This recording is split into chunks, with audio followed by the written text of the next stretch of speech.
For years, they were the strobe light prayers of a cynical industry. In a town where marriages are often treated like seasonal fashion, bright, loud, and destined for the clearance rack, Nicole Kidman and Keith Urban were the exception. They were the data point that the romantics used to prove that forever wasn't just a marketing slogan. They were the red carpet hand-holding that didn't feel like a PR stunt. They were the anniversary posts that felt like stolen glances rather than staged spectacles. They looked bulletproof. They looked like they had cracked the code. But at 58, sitting in a studio that felt more like a confessional than a press junket, Nicole Kidman did something the world wasn't prepared for. She didn't just break the fourth wall of celebrity, she dismantled the entire theater. She admitted that for one very specific, very silent year, the golden couple was a ghost. They had lived in the same house, they had smiled for the same cameras, they had even thanked each other in the same award show speeches with tears in their eyes. But behind the heavy oak doors of their private life, they had been legally separated. This is the story of the year that didn't happen, the lie that almost saved them, and the daughter who finally asked the only question that mattered: the studio and the stillness. The interview was supposed to be a victory lap. It was a legacy piece, a high-end, softly lit conversation meant to reflect on a career that spanned decades, from the raw intensity of the hours to the polished power of Big Little Lies. The setting was intimate: a small studio in London, a cooling cup of herbal tea, and a crew that spoke in whispers. Nicole was relaxed. She wasn't wearing the actor's mask, that subtle tightening of the eyes that happens when a star is protecting a perimeter. She was luminous, yes, but there was a quiet, ironclad resolve in her posture. It was the look of someone who had decided that if she was going to continue to play characters who struggled with the truth, she might as well test the weight of it in her own life. The conversation drifted through the usual channels: the risk of certain roles, the evolution of the industry, the grace of aging. Then, as it always does, the focus narrowed. "You and Keith," the interviewer said, his voice dropping into that respectful, almost reverent tone people use when discussing something holy. "You've become a symbol. In an industry of for now, you are the for always. People look at your stability and they see hope. Was there ever a moment when that hope felt misplaced?" He expected a charming anecdote, a story about a forgotten anniversary or a light-hearted argument about tour schedules. Instead, Nicole went very still. She didn't blink. She didn't fidget. She simply stared into the middle distance, as if she were reading a script written on the back of the air. "Yes," she said. The word was flat, heavy. There was a year when it wasn't just difficult, it was over. On paper, it was finished. The silence that followed was a physical thing. It pressed against the walls of the studio. "On paper?" the interviewer echoed. "We had lawyers," Nicole said calmly, her voice steady, but her fingers tightening slightly around her tea. "We had drafted documents. We had signed them. We had divided our lives into columns: which house, which account, which holiday. We had a date set for the filing, and for 365 days, we lived a lie so perfect that not even our best friends knew the ink was already dry on the ending." The genesis of the ghost, the Venice prophecy. The fracture didn't start with a scream. It didn't start with a scandal. It started with a slow, agonizingly polite drift. It was the year their schedules became a masterclass in collision. Nicole was filming an emotionally grueling limited series in Europe. Keith was on a massive, multi-continental world tour. They were the great communicators, or so they told themselves. They FaceTimed across time zones, they sent flowers to hotel rooms they would never see.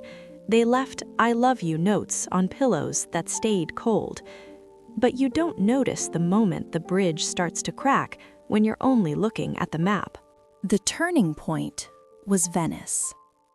Nicole had been invited to receive a Lifetime Achievement Award, a glittering, prestigious honor that signaled her transition from star to icon. The studio wanted her there. Her team insisted it was a mandatory milestone. She called Keith from a rainy set in Dublin. "They want me in Venice. 3 days. It overlaps with your Sydney leg." Keith's voice over the line was supportive, as always. "Baby, you have to go. It's your moment. I'll be there in spirit. I'll be the loudest one cheering from the other side of the world." They laughed. They hung up.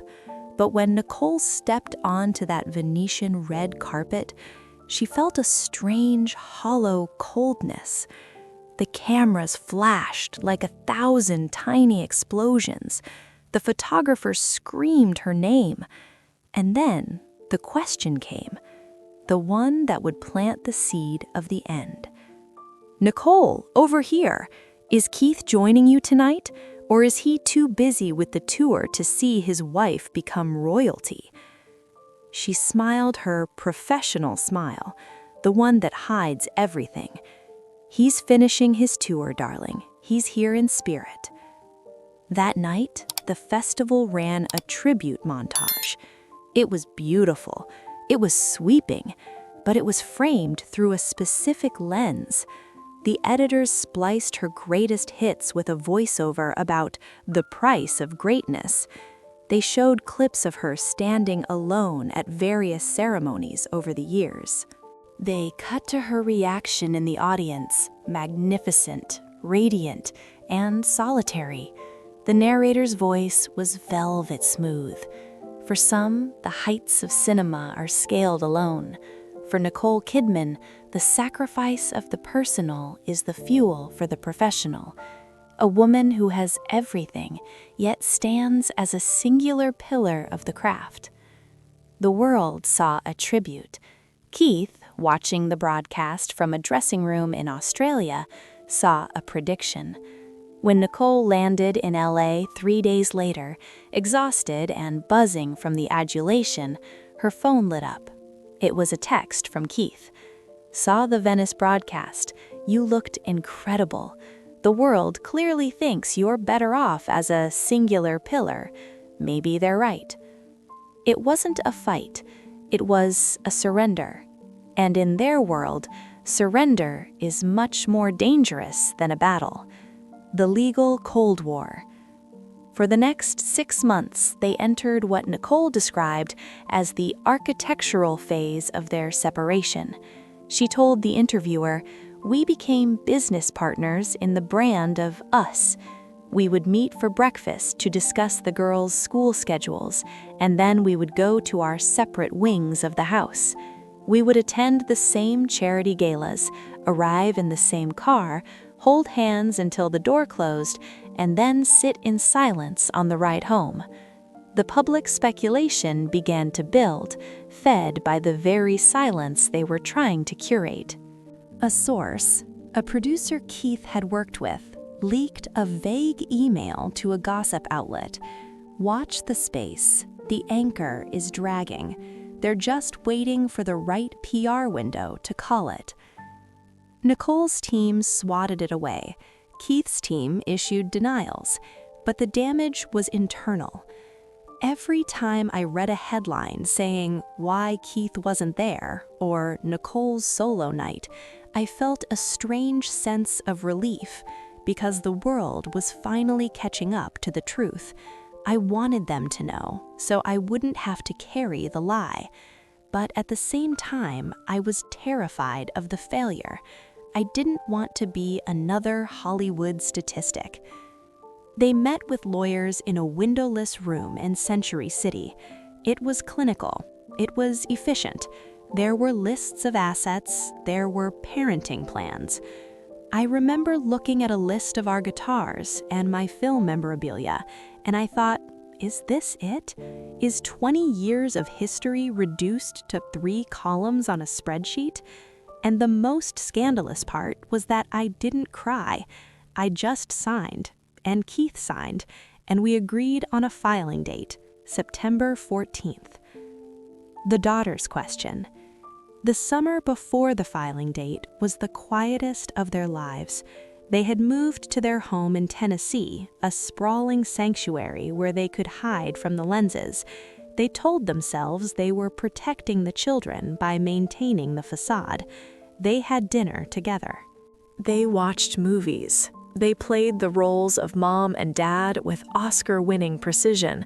But children are the only audience members who can see through the lighting.